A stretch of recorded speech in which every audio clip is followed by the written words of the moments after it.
The silence you kept will speak louder than any reply. That's the hard truth, my friends. They thought you'd crumble the moment your phone lit up, that all it would take was a little hey or a random excuse at midnight to drag you back into their orbit. But what happens when the game changes? What happens when silence becomes your power instead of your prison? That's what we're diving into today. So before we begin, press that like button, subscribe to the channel, and stay with me till the end, because what I'm about to share might just flip the whole script of your life. Hey folks, imagine this. You've just come out of a storm, weeks, maybe months of emptiness, of staring at your phone like it was some kind of shrine, waiting for their name to appear. And then one night, it happens. Ping. A message. That name you thought you buried suddenly flashes on your screen. Your chest tightens, your mind races, your heart does that stupid little jump, and in that moment you feel as if time has rewound itself. But let me tell you something, my friends. What feels like fate is often nothing more than bait. Here's the lie they want you to believe. They messaged you because they miss you, because they love you, because they've changed. But no, 9 times out of 10, it's not love, it's ego, it's boredom dressed up as nostalgia, it's validation hunting for its next meal. Like a fisherman throwing a hook into the water, they're just checking if you'll bite, and the moment you bite, they know they still own a piece of you. Think about it. If someone truly missed you, truly regretted losing you, would they come back with a half-baked hey? Or would they show up with honesty, with clarity, with actions that match their words? My friends, hey is not an apology. I thought of you is not accountability. And nostalgia is a liar. It paints yesterday with golden colors and hides the scars you bled to get here. Marcus Aurelius once wrote, "You have power over your mind, not outside events. Realize this, and you will find strength." When that notification pops up, you're being tested, not just by them, but by yourself. Will you give your power away again? Will you go back to being the version of you that begged for scraps? Or will you stand firm, silent, unshaken, and let time do the talking for you? Let me throw in a little humor here. Replying to that midnight hey is like answering the door at 3 a.m. when someone knocks and says, "I was just in the neighborhood." No context, no explanation, just chaos in a hoodie. And you? You're supposed to roll out the red carpet? Come on, folks, you deserve more than being somebody's casual pit stop. Picture it like a chessboard. Every move has meaning. The impatient player rushes, reacts, makes emotional moves, and loses. The disciplined one waits, observes, holds silence like a sword. That's you now. Calm, collected, unreachable. And in this game, your silence isn't just absence, it's checkmate. So I want you to see that text not as a gift, but as a test of your growth, your discipline, your ability to finally say, "My peace is worth more than your curiosity." Because that's what this really is, curiosity. They want to know if they can still reach you, if you'll still fold, if you'll still play their game. And your job, my friends, is to show them that the game has changed. This isn't about revenge. It's about evolution. It's about realizing that every second you hold back from reacting is a second you prove to yourself how far you've come. Your silence isn't empty. It's full of dignity. It's full of self-respect. It's the sound of your old wounds finally healing. So next time that notification lights up your screen, don't panic, don't rush, don't let your heart trick your mind. Breathe. Remember who you've become, and tell yourself this: I choose peace over panic. Write that down in the comments right now. I choose peace over panic. Stay with me, my friends, because in this video I'm going to show you exactly how to reply or not reply in a way that doesn't just protect your heart, but shatters their ego. Number 1, they text you after silence. It's not innocent, it's a test. Not every knock at your door deserves to be opened. That's the truth most people don't want to face. When they finally text you after weeks or months of silence, it doesn't always mean they miss you. It doesn't always mean love has returned. Most of the time, it means ego is restless, curiosity is burning, or boredom has come to collect a debt. They didn't message you because they suddenly realized your worth. They messaged you because they want to see if they still control it. Imagine it like this, my friends. Picture a locked door in your house. You shut it because what was behind it once brought you nothing but pain, mess, chaos, broken promises. And then, one day, you hear a knock. Not a polite knock, not a visitor with flowers, but a faint, careless tapping. No introduction, no explanation, just noise. Do you fling that door wide open again just because someone's knocking? Or do you remember why you locked it in the first place? That's exactly what a text after silence is. A knock on a door you fought hard to close. But here's the fear that creeps in. If I don't answer, they'll think I don't care. If I ignore it, I'll look cold. Maybe this is my only chance to get them back. That's how your mind tries to trick you, because deep down, you remember the times you begged for their attention, the nights you cried for their presence, the mornings you woke up wishing they'd reach out. And now that they finally do, every part of your body wants to believe it means something. But pause for a second. Ask yourself, if they truly missed you, if they truly valued you, why did it take so long? Why was their silence so loud when you needed them most? My friends, the hard truth is this. People don't vanish out of love. They vanish out of comfort, selfishness, or because they never feared losing you in the first place. And when they return, most of the time, it's not because they've changed. It's because something in their world feels empty, and they want to see if you'll still fill it. Seneca once wrote, "He who is brave is free," and bravery here means resisting the urge to jump back into the same fire you barely escaped. It means looking at that message and recognizing it for what it is. Not an invitation, but an experiment. They're not reaching out to rebuild the bridge. They're tapping to see if the bridge is still standing, if you've kept it intact, waiting for them. Think of it like a fisherman casting a line. They don't care which fish bites, as long as something does. That casual "hey" or "I thought of you" is bait. And you, my friends, are the one deciding whether you'll bite or not. Most people do because they confuse a message with intention. They think words equal love, but words without actions are just smoke. And smoke, as you know, disappears the moment the wind changes. Why is it so difficult to resist? Because your brain remembers the high. It remembers the laughter, the closeness, the warmth you once felt with them. Nostalgia is the drug that poisons your clarity. It whispers lies. This time, it's different. This time, they really mean it. But if you strip away the emotion, what are you left with? Just pixels on a screen. Just a few words that cost them nothing but could cost you your peace. Here's the lie you must break today, that their return equals regret. No, my friends, most returns equal ego.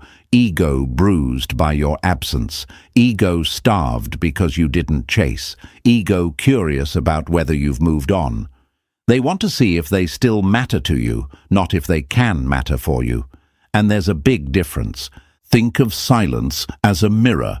When you don't reply, when you don't rush, you force them to face themselves.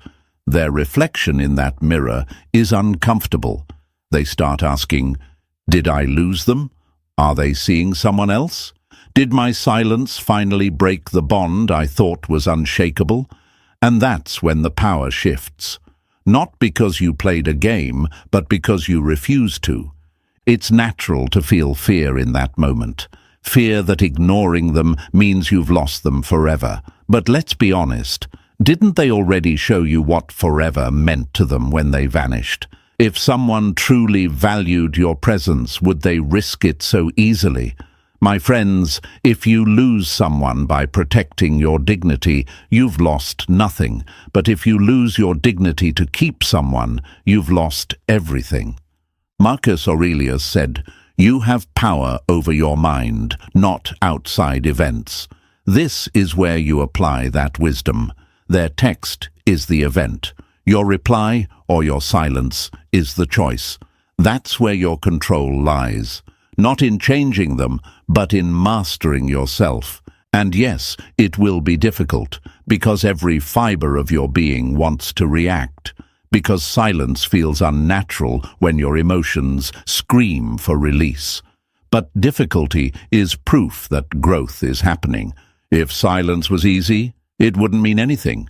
It's the weight of discipline that makes your absence powerful. So here's your mantra, your shield. I respond to clarity, not to curiosity. Write that in the comments right now. Show the world that you've grown. Show yourself that you're not the same person who used to crumble at every late-night message. Show them that your silence has built something unshakable, self-respect. And remember, this isn't about revenge. It's not about making them suffer. It's about proving to yourself that you no longer give away access so cheaply, that your presence is valuable, that your silence is not emptiness, but strategy. You've become the person who knows that not every knock deserves an answer, not every message deserves a reply, not every reappearance deserves a second chance.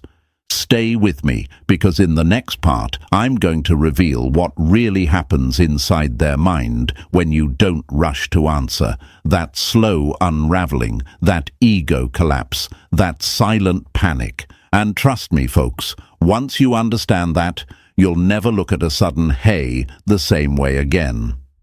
Number 2. The trap of immediate reaction. He who jumps at every sound is a prisoner of his own nerves. Think about that for a moment, my friends. They text you after weeks of silence, and your first instinct is to move, to rush, to grab the phone and type back faster than your thoughts can catch up. That instinct, that split second of urgency, is the exact trap that keeps people chained to the same cycle of hurt over and over again. Because what feels like connection in the moment is often nothing but a test of your availability.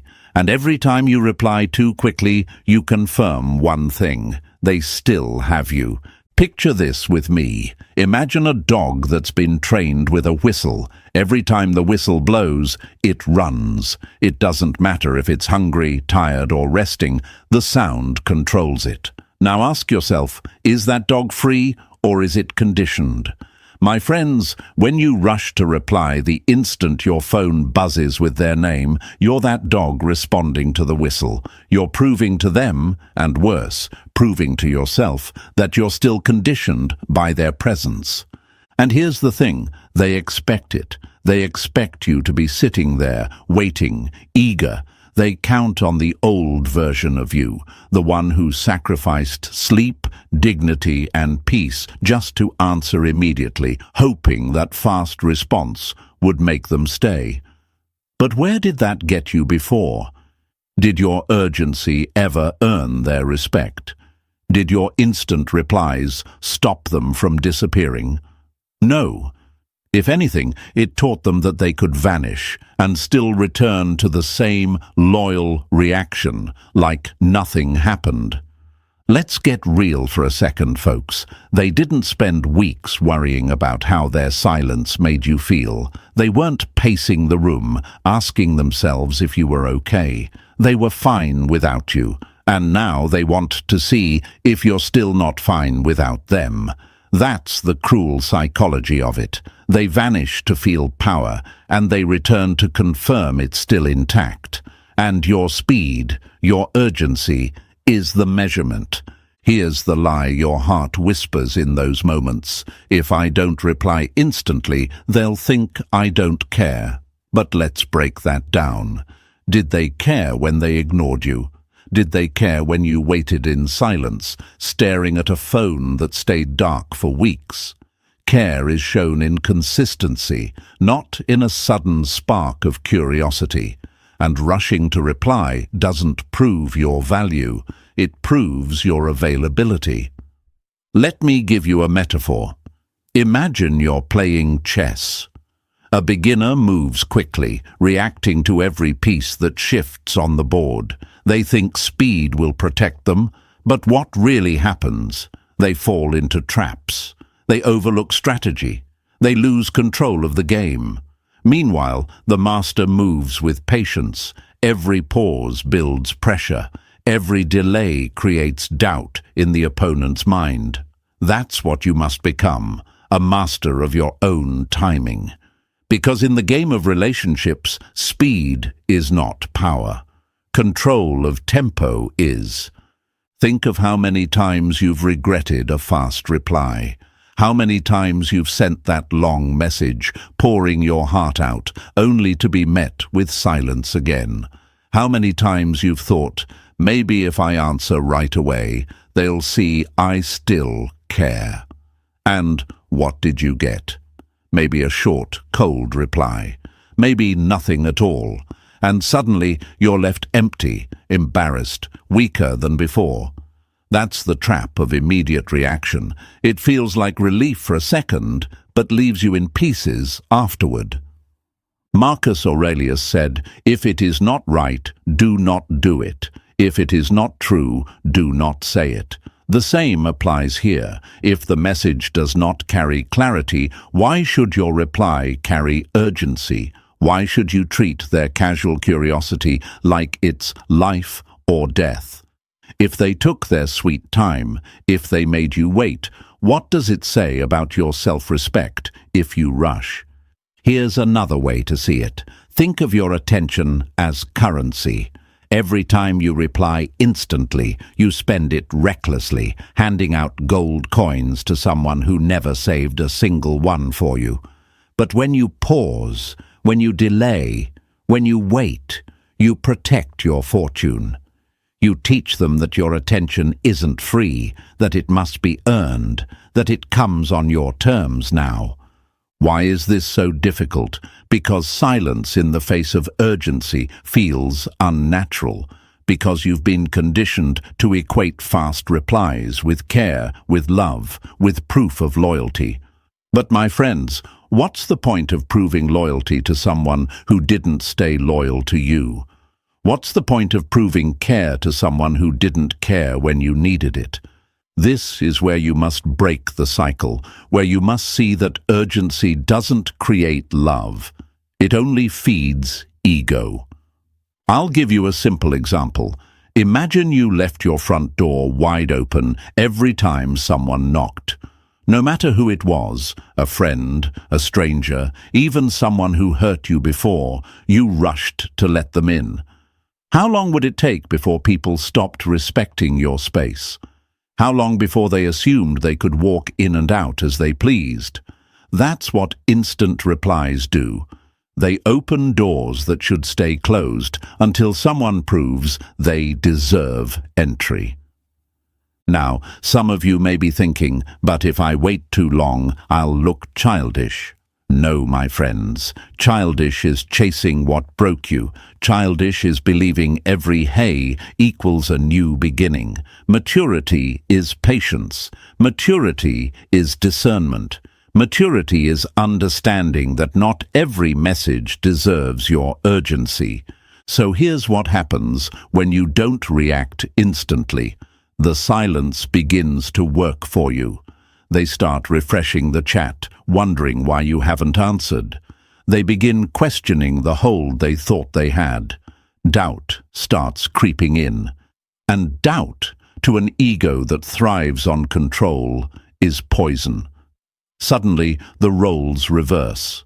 Suddenly, they're the one waiting by the phone, staring at the screen, asking themselves why you haven't rushed like before. That shift of power isn't accidental. It's the fruit of discipline. Seneca once said, "No man is free who is a slave to the flesh." In your case, no one is free who is a slave to reaction. Freedom is choosing when to respond, if at all. Freedom is not jumping at the whistle. Freedom is silence that unsettles the one who thought they could always control you. So I leave you with this, my friends. I respond with presence, not with panic. Write it in the comments right now. Show yourself and show the world that you are no longer trapped in the cycle of instant reaction. That your presence has value and your timing is your weapon. Because when you stop reacting like before, you stop being predictable. And when you stop being predictable, you stop being controllable. Stay with me, because in the next part, we'll go deeper into the power of silence itself, how waiting not only protects your dignity, but flips the entire game, leaving them desperate for the access they once took for granted. And trust me, folks, once you learn how silence speaks louder than any reply, you'll never fear that notification again. Number 3. Silence as the first move. Silence is a source of great strength. My friends, let that line sink in. Because when they finally break the silence with a casual, "Hey," or "I was just thinking about you," your instinct might be to rush, to give them the reaction they were hoping for. But what if I told you that the most powerful move you can make in that moment is no move at all? That silence itself, when used with discipline, isn't emptiness. It's a weapon. And not just any weapon. It's the kind that cuts deeper than words ever could. Picture this with me. Imagine a stage, and you've been standing on it for months, waiting for them to show up. The lights were on, the microphone was ready, but the seats in the audience were empty. Night after night, you stood there with your heart in your hands, waiting for applause that never came. And then, one day, when you've already walked off the stage and closed the curtain, they stroll back in, expecting the show to still be running. They send you that little text as if you've been waiting backstage this whole time. And here's the truth. They expect you to drop everything and come running out, perform like before, give them the same attention, the same effort.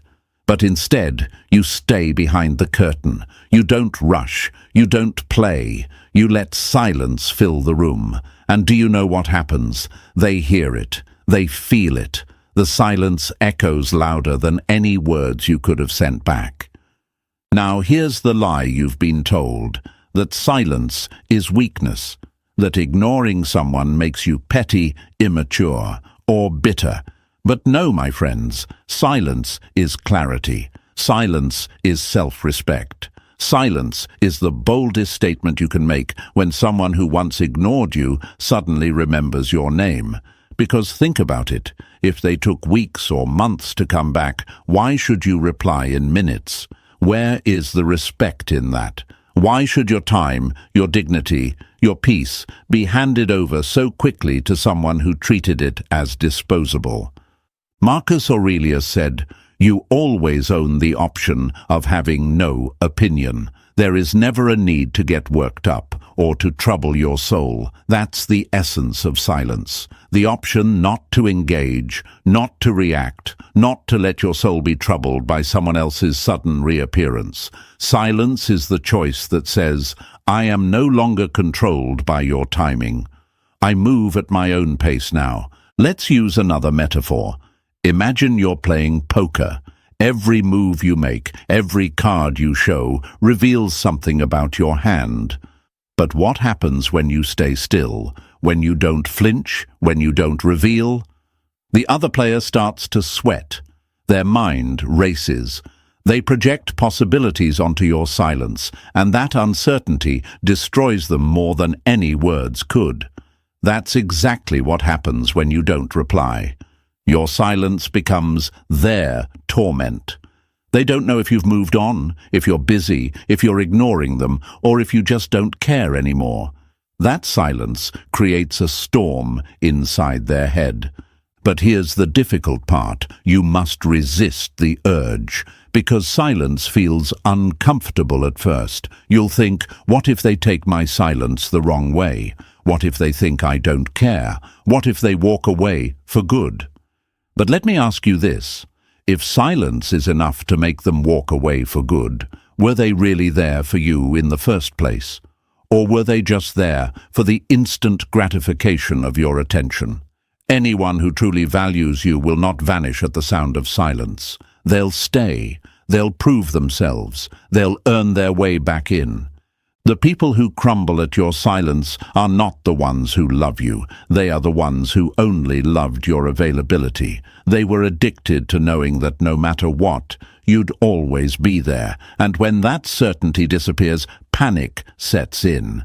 Panic because they realize the game has changed. Panic because you're no longer where they left you. Panic because silence has stripped them of the one thing they had over you, control. And here's another truth. They'll call your silence arrogance. They'll say you've changed. They'll try to guilt you into replying. But remember, silence is not arrogance. It's maturity. It's saying, I no longer spend my time on half-efforts and vague gestures. Silence is a filter. It separates those who only want to test you from those who genuinely want to connect with you. I know what you're thinking, my friends. But silence is so hard. What if I lose them forever? But I'll flip that question on its head. What if losing them is the best thing that could happen to you? What if silence is not about losing them, but about finding yourself? Because let's be honest, didn't you already lose them the first time they disappeared? Haven't you already tasted the emptiness of their absence? And didn't you survive it? Didn't you rebuild yourself in that silence? Why then would you abandon the very silence that healed you? Seneca once said, "It is not that we have a short time to live, but that we waste a lot of it." Don't waste it again on someone who shows up only when they're empty, only when they're curious, only when they need validation. Let silence protect your time. Let it guard your dignity. Let it remind you that you are not a vending machine for attention. You are not a lifeline for someone who abandoned you. You are a whole person, and your silence proves it. So here's your affirmation for today.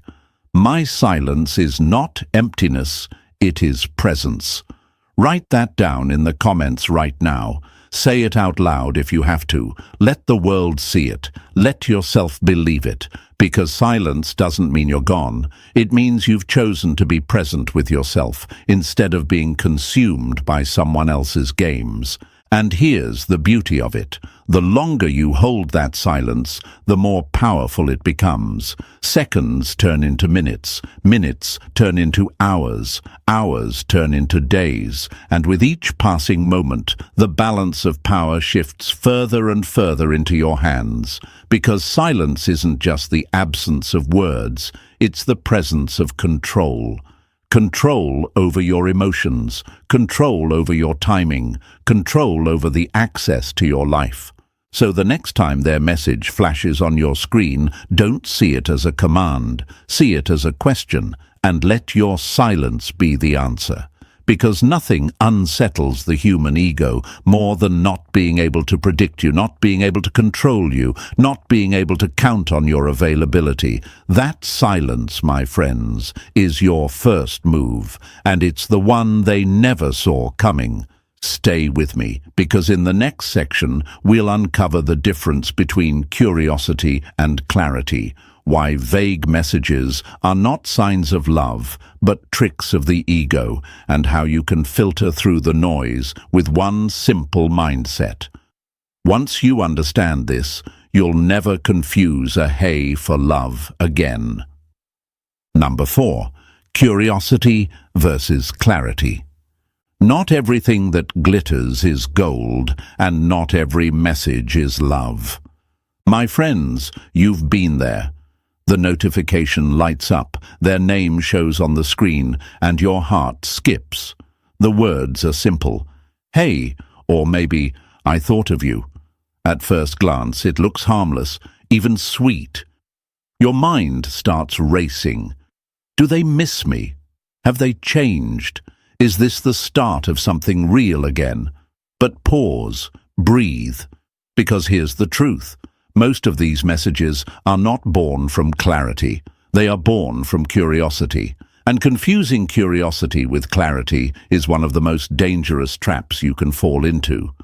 Let's paint the picture. Imagine you're standing at a crossroads. One road is well lit, clear, straight. You can see exactly where it's heading. The other is foggy, winding, uncertain. You take a step onto the foggy road, hoping it will lead somewhere meaningful. But the further you go, the more lost you feel. That, my friends, is what happens when you follow curiosity disguised as connection. A vague "hey" is the foggy road. It pulls you in with possibility, but leaves you stumbling in the dark. Here's the lie people love to believe. If they reached out, it must mean something. But no, reaching out doesn't always mean regret. It doesn't always mean they care. More often than not, it means they're bored, or lonely, or in need of validation. They're not here to rebuild. They're here to check if the door is still open. And if you reply with open arms, you confirm their suspicion. You're still waiting. Marcus Aurelius once wrote, "If it is not right, do not do it. If it is not true, do not say it." Let's expand that. If it is not clear, do not trust it. If it is not consistent, do not invest in it. If their message doesn't come with clarity of intention, if it's not honest, direct, and grounded in change, then it's not love. It's curiosity, nothing more. And curiosity, my friends, is not a foundation for connection. It's a spark that burns out as quickly as it appeared. Think of it like this. A child pokes at a toy, not because they want to cherish it, but because they want to see if it still works. That's what many people do when they send those random, vague texts after disappearing. They poke at you to see if you still light up, if you'll still spin when they press the button. But is that love? No, that's experimentation, and you are not a toy. But why is it so easy to fall for? Because deep inside, you crave meaning. You want their message to be a sign, a hint, a clue that maybe they've woken up to your value. Your heart whispers, this time it's different. Nostalgia joins in, painting the past with warm colors, reminding you of the good times and hiding the scars. You start building castles in the air, filling in the blanks they left with the words you wish they had said. That's how curiosity deceives you. It lets you write the story you want to hear while they've written nothing at all. Let me break another lie. At least they thought of me. No, my friends, thinking of you is not the same as valuing you. A random thought at midnight is not the same as consistency at noon. Nostalgia is not the same as love. And testing if you're still available is not the same as commitment. When you confuse the two, you hand over your dignity for breadcrumbs. Now here's where Stoicism comes in. Epictetus said, "We suffer more often in imagination than in reality." And isn't that the truth? Because when you see that vague text, most of your suffering comes not from what they said, but from what you imagine it means. You imagine it's love. You imagine it's regret. You imagine it's the start of something better. But reality? It's just curiosity. Just words on a screen without action to back them. Let's make this practical. You need a filter. A mental shield that separates curiosity from clarity. Here it is. Clarity is specific, consistent, and costly. Curiosity is vague, inconsistent, and cheap. If they message you with something like, "I miss you," "I know I hurt you, but I want to make things right. Can we talk?" That's costly. That takes vulnerability. That shows intent. That's clarity. But if they send "Hey" at 11:47 p.m. or "Thought of you today" without follow-up, without explanation, that's cheap. That costs them nothing. That's curiosity. And your response to curiosity must be silence, because silence is the tax for cheap effort. Now, I know some of you will say, "But what if I miss my chance? What if this is the moment they're testing if I'll still care?" My friends, real love doesn't arrive as a test. Real love doesn't need to trick you into proving your availability. Real love comes with clarity, with intention, with actions that align with the words. If it's vague, it's not love. If it's cheap, it's not worthy. If it's inconsistent, it's not growth. It's manipulation.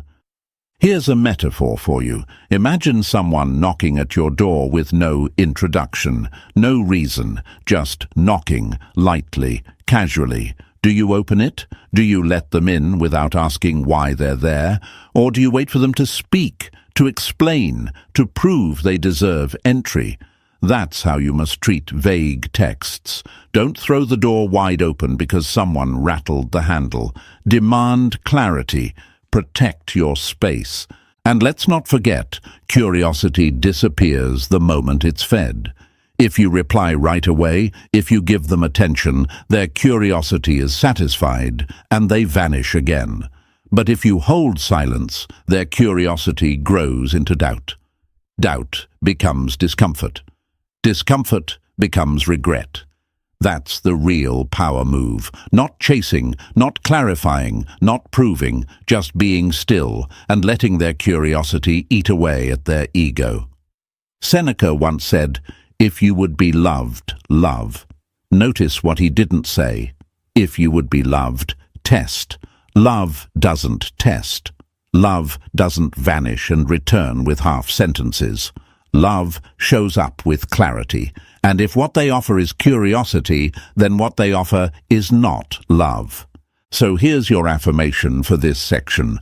I respond to clarity, not curiosity. Write it in the comments right now. Let it be a public declaration of your growth, a reminder to yourself, and an example for others.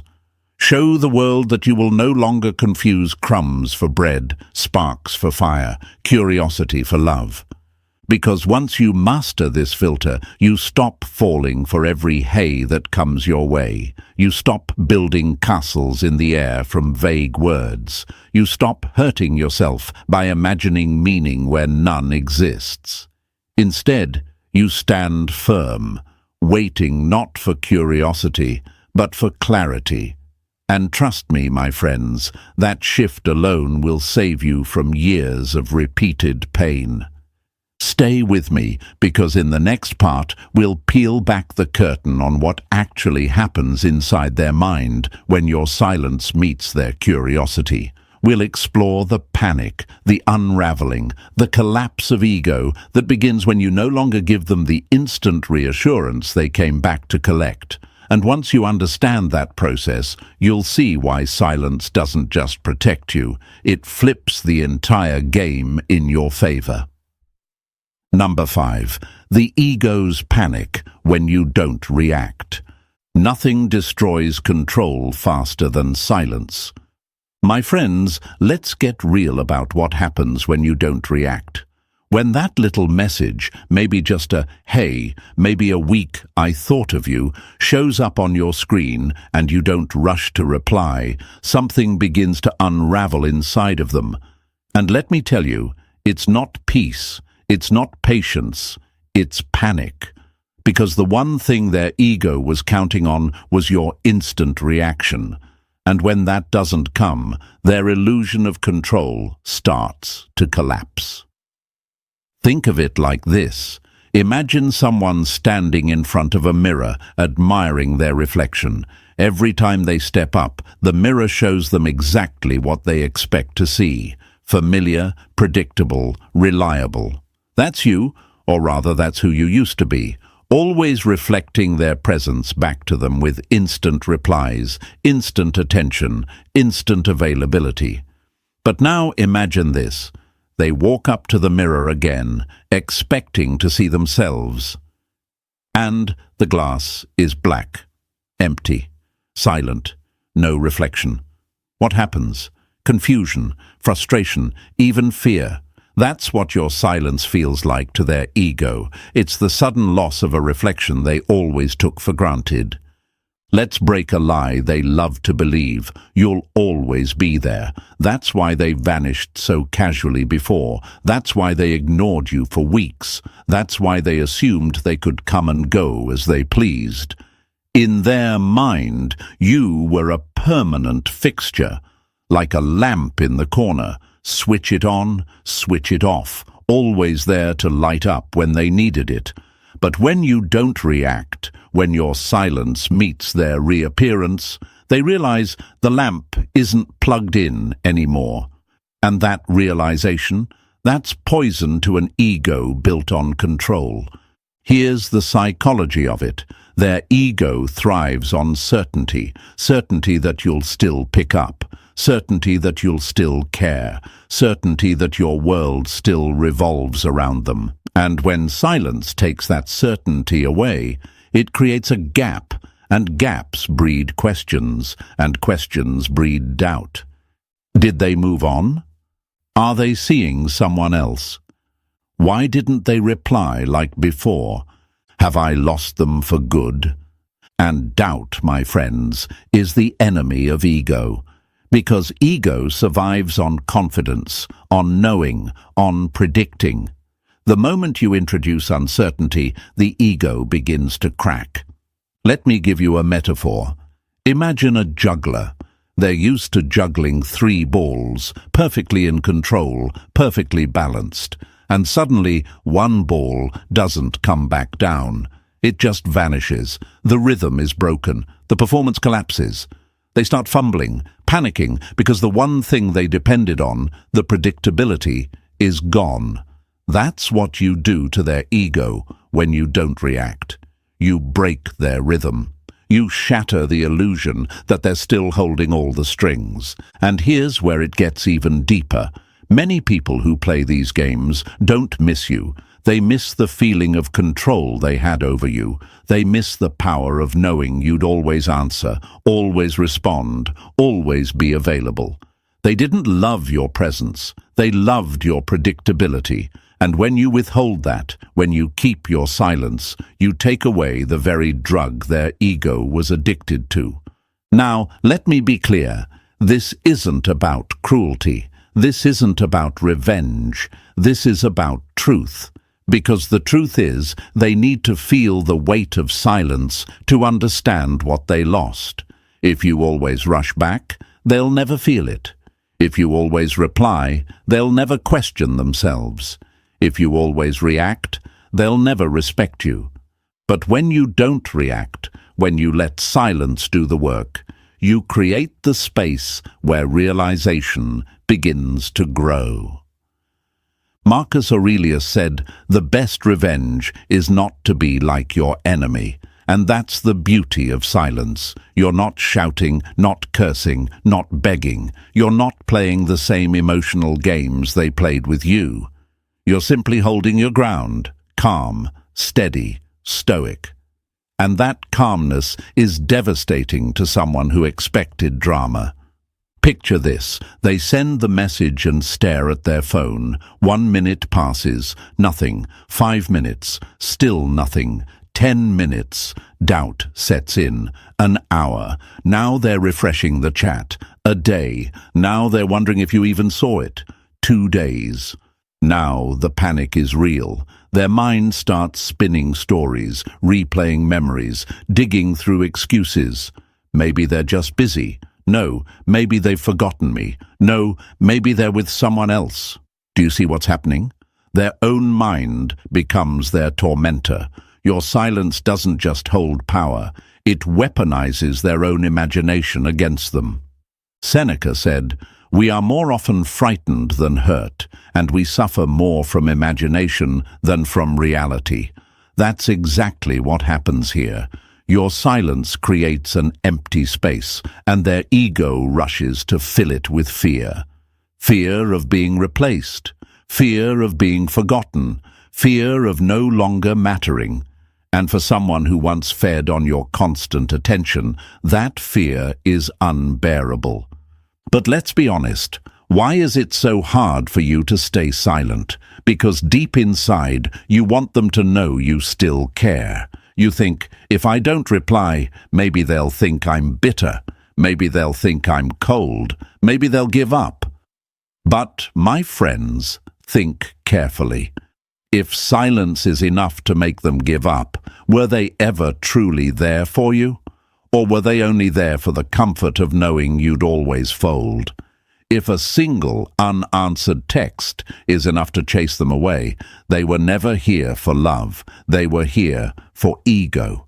And you deserve better than that. So here's the shift.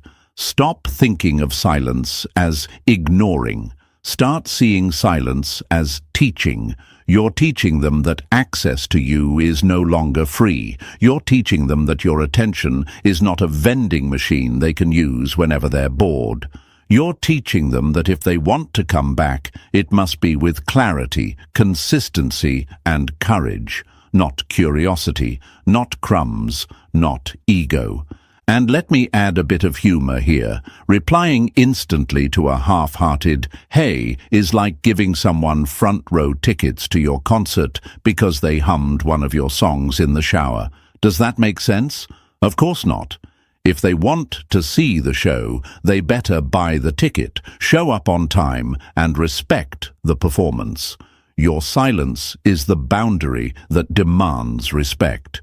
So what's the affirmation here? It's this: my silence shatters illusions. Write it in the comments right now. Say it to yourself when the phone buzzes, because that's exactly what happens. The illusion that they still have you, the illusion that you're still waiting, the illusion that nothing has changed. Silence destroys those illusions faster than any explanation ever could. And here's the motivation I want you to hold on to. Silence doesn't just protect you, it transforms you. It turns you from the anxious responder into the calm observer. It flips the roles. It puts the weight of doubt where it belongs, on them, not on you. And once you master that, once you see their panic instead of feeling your own, you'll realize that silence was never emptiness. It was always your greatest source of strength. Stay with me, because in the next section we'll go into what to do if you actually choose to reply. How to respond in a way that's calm, firm, and devastatingly clear, without giving your power away. And trust me, folks, that's where you'll see the real art of Stoicism in action. Number 6. If you reply, reply like this. A wise man speaks because he has something to say, a fool because he has to say something. My friends, if there's one moment where people fall hardest, it's right here. The message arrives, your silence has rattled them, their ego is stirring in panic, and you stand at a crossroads. Do you reply, or do you remain still? Now here's the truth. Sometimes replying is necessary. Not because they deserve your words, but because you deserve to prove to yourself that you can reply without losing your power. But the key is this. If you reply, it must not be with emotion, nostalgia, or longing. It must be with presence, with control, with clarity. Because your reply is not a bridge back to the past. It's a mirror that reflects your evolution. Let's imagine this together. Think of a courtroom. The person who vanished, ignored you, played with your presence. They are the defendant. You are the judge. The message they send is their weak attempt at an appeal. Now, as the judge, do you leap out of your chair, hug them and say, "Oh, thank you for showing up, let's forget everything"? No. You maintain posture. You sit in silence. And when you do speak, your words are deliberate, precise, weighted. That's how your reply must be. A verdict, not a love letter. Here's the lie people believe. If I reply warmly, maybe we can reconnect. If I show them I still care, they'll realize my worth. But my friends, if your warmth was enough to make them stay, they never would have left. If your sweetness was enough to spark regret, they wouldn't have ignored you. Replying with emotion only proves to them that nothing has changed, that you're still the same person waiting at the door, ready to let them walk back in without earning it. And that destroys the very power your silence worked so hard to build. So how do you reply without handing back your power? Simple. You reply with brevity, neutrality, and firmness. One sentence. No emojis, no desperate follow-ups. Just a calm line that says everything by saying almost nothing. For example, "Hope you're doing well. Everything is fine here. Take care." That's it. Nothing more. And here's why it works. It offers no emotional food for their ego. They expected roses, and you handed them a stone. They expected longing, and you gave them distance. They expected vulnerability, and you showed them calmness. These replies are devastating, not because they are harsh, but because they are empty of everything their ego craves. Marcus Aurelius once wrote, "The best answer to anger is silence. But when silence turns into a reply, the best answer is still calmness, because calmness unsettles them more than confrontation ever could. If you shout, they'll say you're bitter. If you pour out your heart, they'll say you're still hooked. If you ignore them forever, they may trick themselves into believing you still care, but are hiding. But when you reply with neutrality, there's no space for illusions. The message is crystal clear. You no longer belong to their control. Let me give you a metaphor. Imagine a thief returns to a house they once robbed. They sneak inside, expecting to find gold where they left it, expecting the same treasures to be lying around. But instead, they find empty rooms, clean walls, nothing of value left behind. The house is the same, but what's inside has changed. That's what your reply must feel like. They come expecting the same warmth, the same attention, the same version of you. But what they find is emptiness, maturity, and distance. And that emptiness hurts far more than anger ever could. Now, some of you may say, "But isn't that cold? Isn't that cruel?" No, my friends. What's cruel is disappearing without explanation. What's cruel is playing with someone's heart and returning only when it suits your ego. What you're doing isn't cruelty, it's clarity. It's saying, if you want access to me now, you'll have to do more than send crumbs. And yes, it will be difficult. Because deep down, your emotions will scream for release. You'll want to say everything you've been holding in. You'll want to demand answers, cry out for explanations, ask why they disappeared. But let me ask you, what will answers give you? Closure doesn't come from their words. It comes from your decision to stop chasing. Explanations don't heal the wound. They often rip it back open. You don't owe them your vulnerability. You owe yourself your dignity. Seneca once said, "It is not the man who has too little, but the man who craves more, that is poor." And that's what replying with emotion is. It's craving more from someone who already gave you too little. But when you reply with restraint, you prove that you are no longer poor in spirit. You are rich in discipline, abundant in self-control, overflowing with strength. Let me add a little humor here, folks. Replying emotionally to a vague "hey" is like writing a 5-page essay in response to someone who waved at you across the street. Imagine that scene. Someone lifts their hand lazily, and you run over with paragraphs, memories, tears. Doesn't it sound absurd? Because it is. A casual wave doesn't deserve a confession, and a casual "hey" doesn't deserve your soul. So let's get practical. The rule is this: keep it short, keep it cool, keep it clean, never explain, never justify, never chase, because the moment you justify, you're giving them ammunition. The moment you explain, you're giving them leverage. The moment you chase, you're giving them victory. But when you stay neutral, you keep all the cards in your hand. And here's what happens next. They'll reread your message over and over, searching for meaning, for warmth, for hidden emotion. But they won't find it. They'll wonder, why are they so calm? Why didn't they react like before? Why do I feel like I'm the one being tested now? And in that moment, the roles reverse. Their ego, once inflated, now bends under the weight of doubt. That's why your reply must never be about them. It must be about you, about showing yourself that you can respond with strength, about proving to yourself that you've grown beyond desperation, about reclaiming control over the one thing they used to own, your emotions. So here's your affirmation for this section. I reply with firmness, never with longing.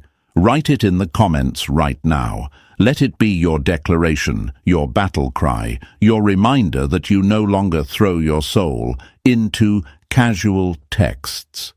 That every word you type is chosen with wisdom, not desperation. And remember, my friends, your reply is not a bridge, it's a wall that says, the old version of me is gone. If you want to come closer, you'll have to climb, you'll have to work, you'll have to prove. Because nothing breaks an ego more than realizing the easy access is gone, that the game has changed, and that the person they once toyed with now replies like a stranger who owes them nothing. Stay with me, because in the next part we'll talk about one of the sneakiest traps they set, the moment they ask, "Why did you disappear?" I'll show you how to handle that question without giving away your power, without falling into explanations, and with one reply that flips the entire game on its head.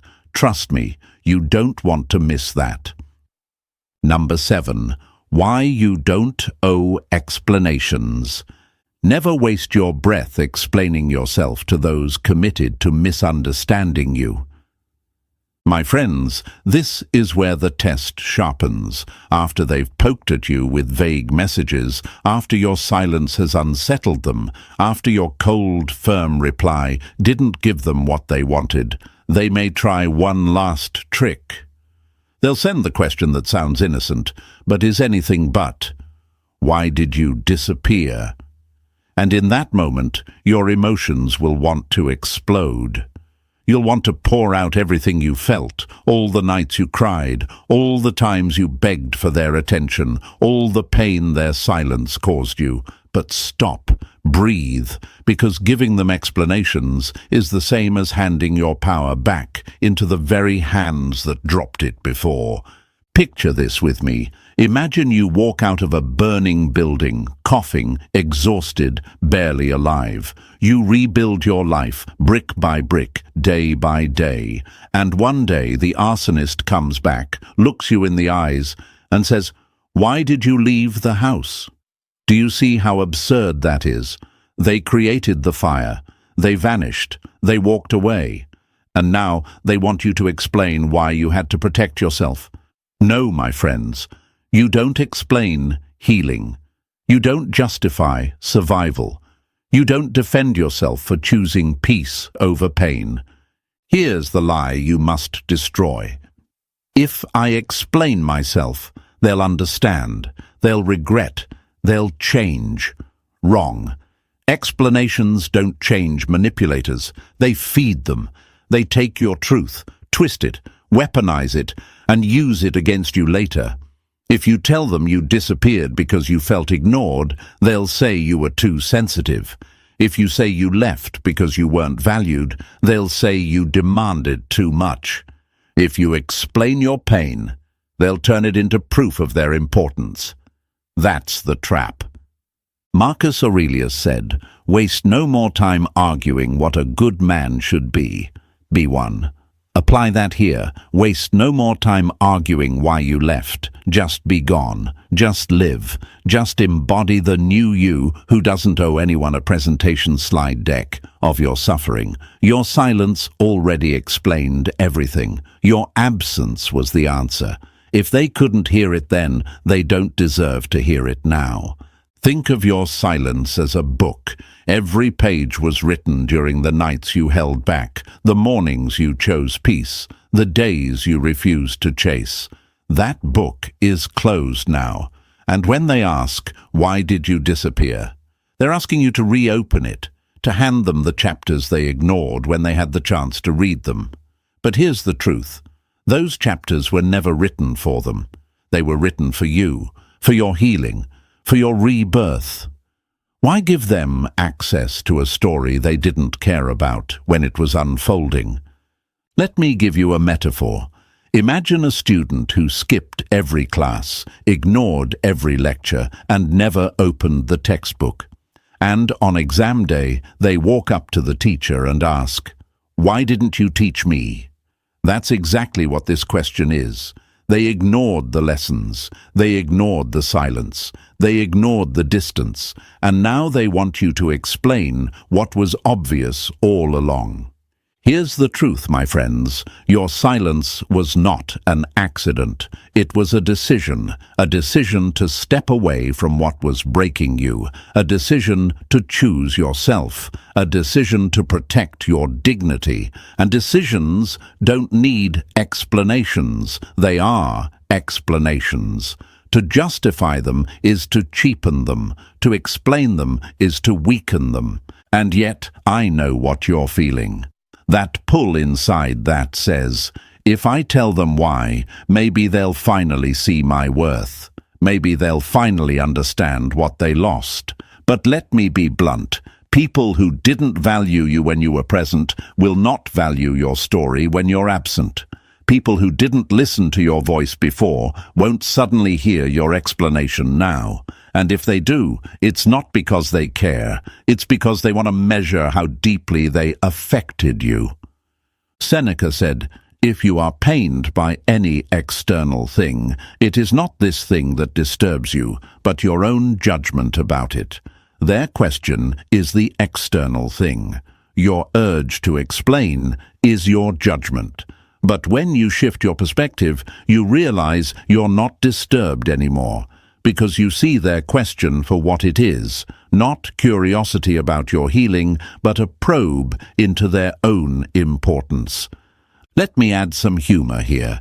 Their "why did you disappear" is like someone showing up late to dinner by 3 hours, sitting at an empty table and asking, "Why did you finish eating without me?" It's absurd, folks. You don't owe them a rundown of your hunger. You don't owe them the recipe of the meal. You don't owe them a single explanation. You ate because you were starving. You disappeared because you were burning. That's it. So how do you respond if you do choose to reply? With clarity, not with confession. One line, firm, simple. The kind that shuts doors, not opens them.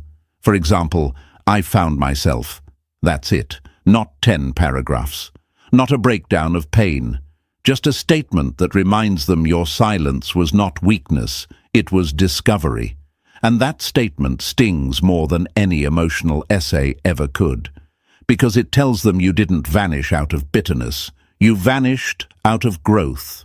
And here's where the panic sets in for them, because when they realize your absence wasn't a cry for attention, but a conscious decision, their ego shatters. They expected guilt. They expected regret. They expected you to justify yourself. Instead, they find certainty. They find someone who didn't just survive the silence, but thrived in it. They find someone unreachable, and for an ego built on control, that realization is devastating.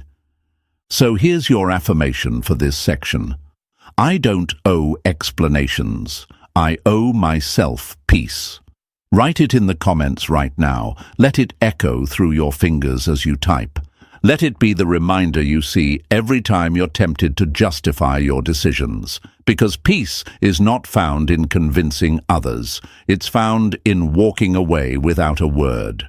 And remember this, my friends, your silence was not a mistake. It was healing. It was liberation. It was the beginning of your new chapter. And those who question it now are not seeking truth. They are seeking control.